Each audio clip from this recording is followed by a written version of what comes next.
Welcome to Devi kitchen vlog. நம்ம இப்போது குதிகால் வலி எப்படி சரியாகிறதுன்னு பார்க்கலாம். வாங்க வீடியோக்குள்ளே போகலாம்.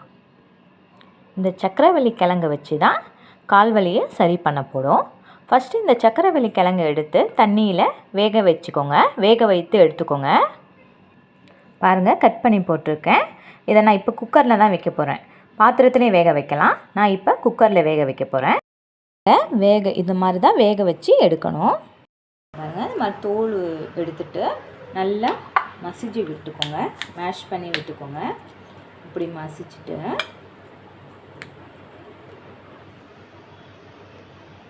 இதில் அப்படியே நல்லெண்ணெய் ஊற்றிக்கோங்க. இது எங்கள் வீட்டிலையே ஆடின நல்லெண்ணெய். பாருங்கள், சுத்தமான நல்லெண்ணெய். இதை 2 ஸ்பூன் ஊற்றிக்கோங்க. ஊற்றிட்டு இதை நல்லா பிசைஞ்சு விட்டுக்கோங்க. ஃபுல்லாக இந்த மாதிரி நல்லா பிசைஞ்சிட்டு பாருங்கள், இந்த மாதிரி உருண்டை பிடிச்சி வச்சு ஒரு 4-5 உருண்டை சாப்பிட்லாம். 2 கிழங்கு வேக வச்சு சாப்பிட்டா கூட போதும். இது வாரத்தில் 2 நாள் சாப்பிட்டிங்கன்னா உங்களுக்கு குதிகால் வலி இருக்காது. இது பாட்டி வைத்தியம். செஞ்சு பாருங்கள்.